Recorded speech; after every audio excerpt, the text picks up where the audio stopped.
یاریەکانی خولی ڕابوون لە سنووری مەڵبەندی سۆرانی کۆمەڵی دادگەری کە بۆ 12 تیپی ئۆرگانەکان کرابەوە گەیشتە کۆتایی.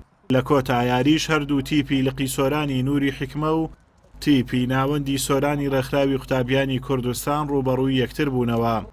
یاریەکە 5 گۆڵ بە 2 گۆڵ لە بەرژەوەندی ناوەندی سۆرانی ڕێکخراوی قوتابیان بە کۆتا هات. بەنای خوا گەورە میهرەبان ئەم شەو دیارە یاری کۆتایی بوو لە نێوان تیپی تۆپی پێی قوتابیان ڕێکخراوی قوتابیان ناوەندی سۆران و لەگەڵ لقی سۆرانی نووری حکمە.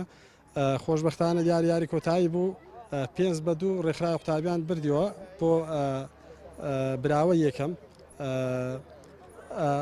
بڵێن لقی حکمەش بە دووەم لەسەر ئاستی یاریەکە دەرچوو. دیارە خولەکە لە هەفتەی هەشتی 2022 دەستی پێکردووە. ئەم ڕۆژ بە 29 هەشت کۆتایی هات. خولەکە لەژێر سەرپەرشتی مەکتەبی کاروباری وەرزشی بوو. ئێمە شۆک و مەڵبەندی سۆرانی کۆمەڵی دادگەری بە 12 بەشداریمان کردبوو. ئەم شەو کۆتاییمان هینا بە و کە خولی ڕابن بوو. خۆشببختانە ئێمە کە تیپی ناوەندی سۆرانی ڕێکخراوی قوتابیانی کوردستان بووین. خۆشببختانە گەیشتنە یاری کۆتایی لە یاری کۆتاییش توانیمان براوە بین بەرامبەر بە تیپی حکمە.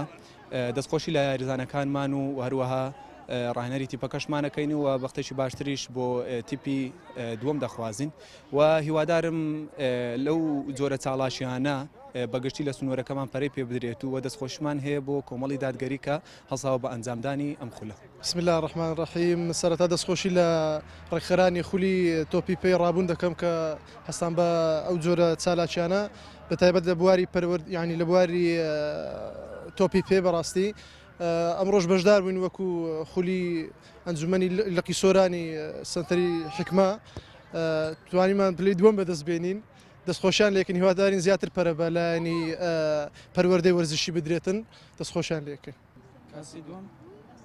لە مەراسیمێکدا بە ئامادەبوونی بەرپرسی مەڵبەندی سۆرانی کۆمەڵی دادگەری و ژمارەیەک لە کارژێر و ئەندامانی مەڵبەند خەڵات بەسەر هەردوو تیپی براوە دابەشکرا. خولی ڕابوون ڕاستەوخۆ لەلایەن مەکتەبی کاروباری وەرزشی کۆمەڵی دادگەری سەرپەرشتی دەکرا و 8 تیپ لەسەر ئاستی کوردستان لە سنووری سەرجەم مەڵبەندەکان بەشداری خولەکە بوون.